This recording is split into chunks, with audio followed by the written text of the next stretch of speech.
Guys Allahabad high court की group D की answer की आ चुकी है और आप सभी लोगों ने अपने आंसर की देख ली होगी। आपको पता है आपके कितने क्वेश्चन सही है, आपको पता है आपका नंबर आ सकता है या नहीं आ सकता, आपको पता है आपने कहां पर गलती की है, कहां पर गलती नहीं की है, और आपको पता है कि गलती को कैसे सुधारना है। यहाँ पे बहुत सारे स्टूडेंट का डाउट है, वो सभी डाउट मैं क्लियर करूंगा। और कट ऑफ जो है वो एनालाइज हो चुकी है पेपर पेन पे। यहाँ पे मैं फाइनल सेशन में आपको कट ऑफ के बारे में बताऊंगा कि कट ऑफ कितनी हाई जा सकती है। बोलने वाला तो कुछ भी बोल सकता है। दो तरह के स्टूडेंट होते हैं, एक तो साइलेंट वाला स्टूडेंट होता है, वो चुपचाप अपना काम करके निकल जाता है। एक होते हैं फेंकू टाइप स्टूडेंट, यहाँ पे फेंकते रहते हैं 170 नंबर मेरे हैं, 180 नंबर मेरे हैं, 190 नंबर मेरे हैं। यार इनकी बात मत सुनो, ये कहीं ना कहीं आप लोगों को डिमोटिवेट करते हैं। तो आप यहाँ पे मोटिवेट रहो और घबराने की कोई जरूरत नहीं है, कट ऑफ इसकी नीचे ही जाएगी। यार ग्रुप डी की वैकेंसीज है, अगर गाइज पढ़ के ही काम कर लिया होता तो आईएएस आईपीएस की वैकेंसीज के लिए पढ़ते। ग्रुप डी में भी इतने यानी हथकंडे अपनाने पड़ रहे हैं, पास होने के लिए बहुत कुछ करना पड़ रहा है, लेकिन इतना कुछ नहीं है। कट ऑफ के बारे में बताऊंगा। सबसे पहले मैं यहाँ पे बताऊंगा सेक्शनल कट ऑफ के बारे में। यहाँ पे बहुत सारे स्टूडेंट का डाउट है कि जो सेक्शनल कट ऑफ लगेगी या नहीं लगेगी, क्योंकि एनटी के नोटिफिकेशन में लिखा था कि ऐसा हो सकता है। गाइज आप किसी भी ईयर का रिक्रूटमेंट नोटिफिकेशन उठा के देख लो, यानी 2016 से लेके 2019 तक का आप यहाँ पे नोटिफिकेशन या रिजल्ट उठा के देख सकते हो। किसी में भी यहाँ पे सेक्शनल कट ऑफ नहीं लगी है। ये यहाँ पे लिख के रखते हैं क्योंकि गवर्नमेंट एक स्टेप आगे रखती है। वो एक स्टेप आगे क्यों रखती है? सपोज करो यहाँ पे प्री एग्जाम में 2 से 4 लाख बच्चे का एप्लीकेशन फॉर्म आता और गाइज सबको यहाँ पे बुलाती, तो सेक्शनल कट ऑफ करने के बाद जब भी तो यहाँ पे कुछ ही बच्चे यहाँ पे 1700 वैकेंसीज के लिए फाइट करते।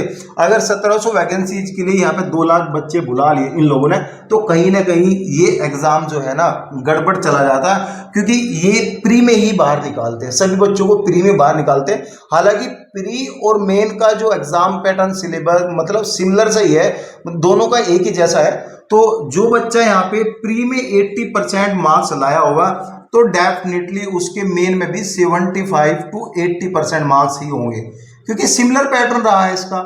ठीक है, कट ऑफ के बारे में भी डिस्कस करेंगे। और गाइस 1700 वैकेंसीज है और 1700 वैकेंसीज में इनको लेने थे 4000 बच्चे, तो 4000 बच्चे इन्होंने लिए भी हैं, तो उसका कट ऑफ आपको यहाँ पे एनालाइज करके बिल्कुल बताऊंगा। जो पेपर पेन पे हो चुका है एनालाइज, यहाँ पे आपको कट ऑफ बताऊंगा कट ऑफ कितनी आ जाएगी।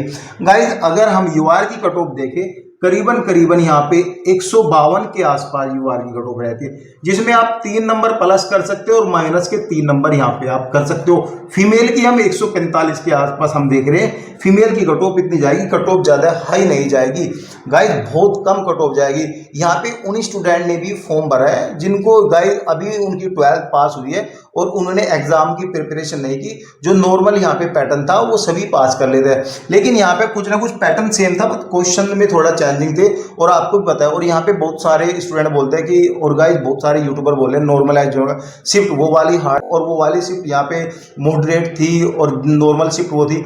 गाइज मेरा तो मानना ये है, गाइज अगर आपको क्वेश्चन करना नहीं आता है तो उसमें एग्जामिनर की कोई गलती नहीं, वो आपके लिए हार्ड ही है।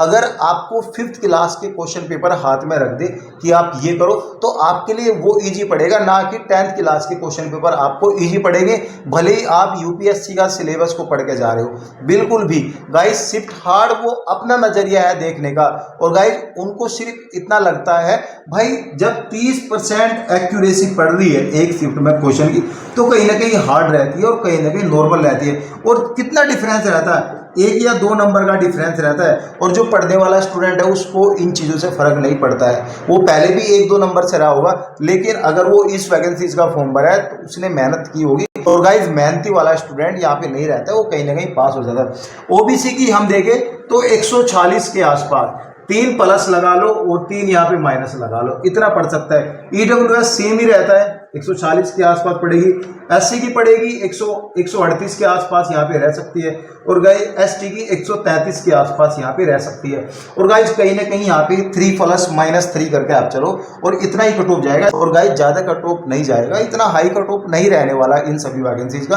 गाइज 200 में थे 150 नंबर लाने बहुत ज़्यादा बड़ी बात रहती है, क्योंकि गाइज 50-60 नंबर का तो यहाँ पे जीएस रह जाता है, और जीएस को पढ़ना आपको पता है कि कहाँ से जीएस आ सकता है कहाँ से नहीं आ सकता, किसी को नहीं नहीं पता, उसके लिए पढ़ना तो इम्पॉसिबल है, ठीक है, क्योंकि उसका सिलेबस कवर्ड ही नहीं है। कितना सिलेबस है किसको पता ही नहीं है। डेली का हैबिट नई नई जीएस बनती जा रही है। सो गाइस टेंशन लेने की कोई जरूरत नहीं है। फिर भी कोई डाउट हो तो आप कमेंट कर सकते हो। Thank you.